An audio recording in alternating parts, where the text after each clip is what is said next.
Welcome back to my YouTube channel, my Gemini rising moon, sun, and stelliums. Today, I'm going to talk about your September 2022 horoscope forecast. It's very exciting. You have a very, very busy few months coming up ahead. A lot of action going on in Gemini. But before I start, my name is Teri Hunter, and for the purposes of these videos, I'm going to do whole sign Western astrology. I'm an intuitive astrologer, and in such, I believe that the moon is the most important planet because our emotional body is the platform for our manifestation. What we believe about ourselves, what we feel deeply within about our abilities, about our likability, about our viability, all of those things are the platform with which we take our actions on.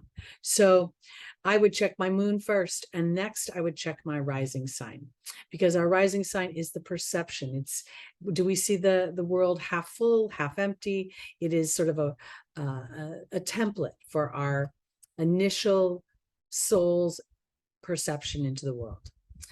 Finally, the sun. The sun is how we project ourselves out and how people interpret us. Oftentimes, I think there's holes in it. I'm a Libra sun, and rarely do people see a Libra in me. They see my rising sign Aries or my moon Taurus. I also want to mention, if you have a stellium, that's 3 or more personal planets in one sign or house. This is a very strong influence. And if you have it in Gemini, you should pay attention to all Gemini forecasts, because this is going to be a concentrated energy in one part of your chart. So let's jump right in with some of the major dynamics that I think are of interest for the month of September 2022. Gemini, the first thing I want to talk about is Mars by September 3rd will have entered your sign. And this is going to be your first house. And Mars is going to stay in Gemini for a very, very long period of time. It's going to be in Gemini all the way until it starts to go retrograde on the 30th. It'll get to about 25 degrees Gemini before going back through the sign and not going direct again until January 12th, 2023. But what I'm going to address today is the pre-retrograde shadow period, where the planet appears to be slowing down and it's actually gaining strength as it slows its roll before it goes retrograde. So to me, this is going to be very much about how you assert yourself. Gemini is your first house. You're naturally a curious person. You're naturally kind of lighthearted and fun and talkative and social by nature.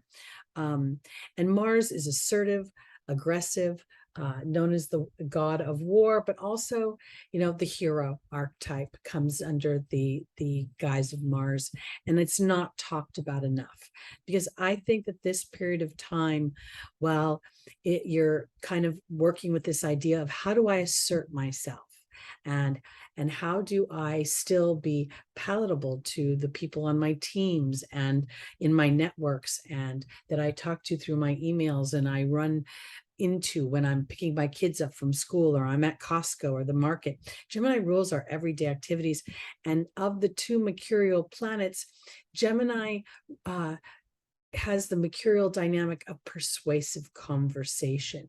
So I think there's going to be a lot of fast-paced moving energy, with Mars kind of zipping all around your sign, hitting different points, and it accentuating an opportunity for you to transform how you assert yourself and how you feel about that assertion moving forward.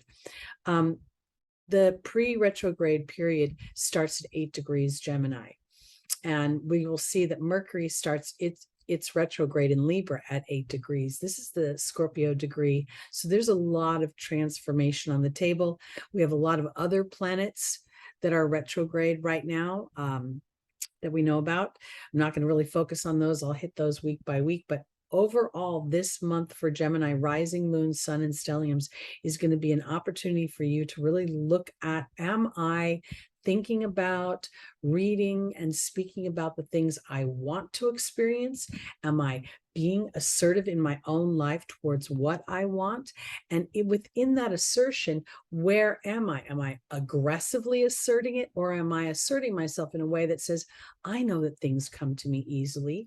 I know that my belief in a situation is the very seedling for that situation to present itself in the physical world.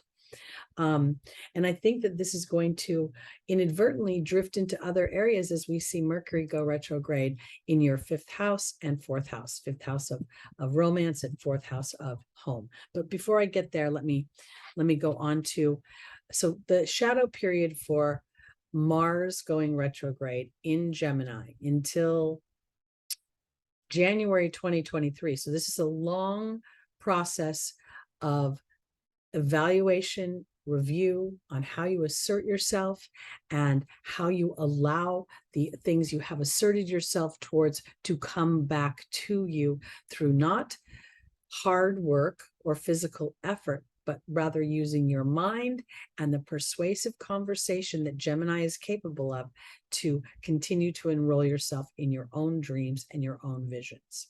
Now, on the 5th, Venus is going to move into Virgo, which is your fourth house of home. I'm always going to see some sort of, even though in this situation, we could say that Virgo is squaring Gemini, you have this co-ruler, mercurial ruler. So I really think that any tension that you feel as Venus moves into your fourth house, asking you how you're taking care of yourself, are you nurturing yourself? Are you physically, mentally, and emotionally putting yourself in a place of balance? Or are you inadvertently overworking, over delivering, over performing for others? Venus is always going to talk about our money. She's going to talk about our possessions, our beauty, our voice, and our skills through our powers of persuasion.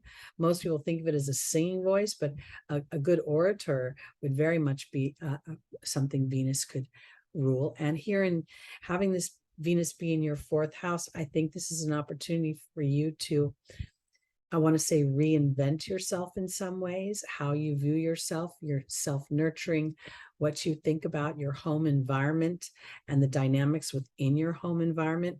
And then kind of going back to the idea that Mars is giving you an opportunity to see how you assert yourself.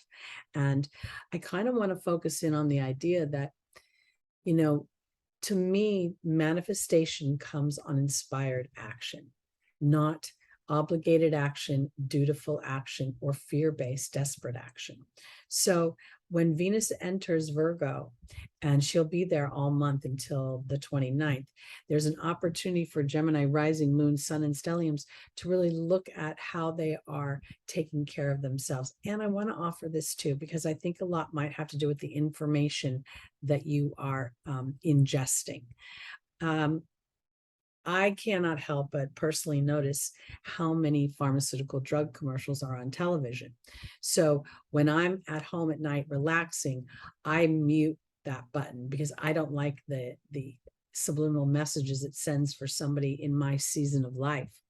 I would put that on the table when it comes to Venus and Virgo, looking at how am I taking care of my mental health in addition to my physical health, and how I'm protecting my home environment or fostering or nurturing a home environment that comes from peace and trust and comfort and Venusian things. On the 9th of September, we will see Mercury go retrograde in Libra, which is Gemini's fifth house of romance. So there's very possible that you could inadvertently be revisiting some of your old relationships. Old lovers could come back, but also there could be a revisiting of how you want to express joy in your life, how you want to spend your entertainment time. The fifth house rules romance. It rules the conception of children. It rules self-expression, hobbies, enjoyment, pleasure, and fun. So I feel as if this 8th degree, Mercury going retrograde in Libra at the 8th degree, gives an opportunity to really transform where I have inadvertently been making decisions based on how other people would respond to those decisions. By the time that Mercury goes into your fourth house, it's going to, towards the end of the month, I'm kind of jumping ahead a little bit here, but Mercury is going to make an opposition to Neptune. And I'll go a little bit more detail in a minute, but I want to offer it this way, because as you're examining your fourth and fifth house, there may be things that come up that feel a little bit like dream killers, or, somebody's popped your bubble.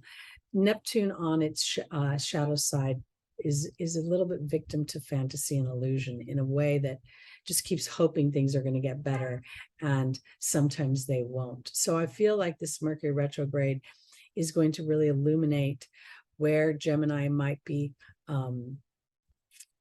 dismissing some of their own personal wants and desires for that fourth house collective, because it seems more practical. But on second examination, you may feel that it's actually more practical to allow yourself the privilege of focusing in on what brings you joy. And then rather than trying to go chase that joy, because Mars is retrograde in your house now, well, it's stationing to go retrograde in your house. Now it's about, how can I invite that energy in? How can I invite in the things that I want? Romance. You may even want to conceive a child. You may want to birth something of your own personal expression in a Geminian way on the internet. Whatever it is, I think it's super important to really look at it once, look at it twice. We know we don't want to launch something new during a Mercury retrograde, but it is a beautiful time to review, reflect, to reassess, and to revisit dynamics. Give life to maybe some old things that are now going to come up, and you'll see them in a new way. There will be a full moon in Pisces at 17 degrees on the 10th, and there will be a new moon on the 25th at 2 degrees Libra. I will do separate videos for those. On the 22nd, the sun will move into Libra. On the 23rd is when Mercury, your ruling planet, will move back into Virgo. And that's when we're going to start to see the growing opposition between Neptune and Mercury. So there's going to be this real kind of it could very much have to do with some of the ways you take care of your body. If you've been overindulging in food or drink, you may find yourself wanting to get into a more as we go into the fall and we get into that sort of that busy time of year when kids go back to school, you may even find yourself starting to do some sort of physical cleanse that might make you feel good. We also have Mercury making a trine to Pluto on the same day that Venus moves into Libra. So this is the 29th is kind of a big day because it's setting up a real reflection for where we've had illusions or where we might have been overly dutiful in a situation that no longer serves us, or where we have holding ourselves small. And now we have an opportunity not to jump up and rise big, but to allow ourselves to gently float to the surface of our dreams and our desires. The universe is designed by nature to fulfill our wish and to fulfill our dreams and our hopes. The challenge has been that throughout humanity, man has oppressed man, telling that man that you are not allowed to do this. You don't have enough money, you don't have the right skin color, you don't have the right station or class, whatever the case may be. And so as we go through these revolutionary times, we are literally tearing apart the way we think so that we can align that to what source has in store for us, which is for this earth plane to be a plane where we play with the ebb and the flow of manifestation. So when we're in an ebb, we understand that we're waiting, or we are calling forth an inspired action. So this is a period of time where, well, a lot of other planets are retrograde. We know Saturn's retrograde, Pluto's retrograde. We mentioned Neptune's retrograde, Uranus is retrograde. So overall, there's a review and reflection about how we are running our lives. And are we brave enough to be co-creators? Are we brave enough to take responsibility for our thoughts? And even when we are in a loop that doesn't seem to serve us, that does serve us. Just the awareness of it starts to slow the roll of it. So that's what I have to say for my Gemini, Moon, Rising, Sun, and Stelliums. I'll be back next month with another monthly horoscope. If you'd like to book a reading with me, my information is below in the description. And please, I hope you'll join me on Sunday mornings, 11 a.m. Pacific time, as we look at the week's transits and what it has in store and get advice from source. All right, guys, see you next month.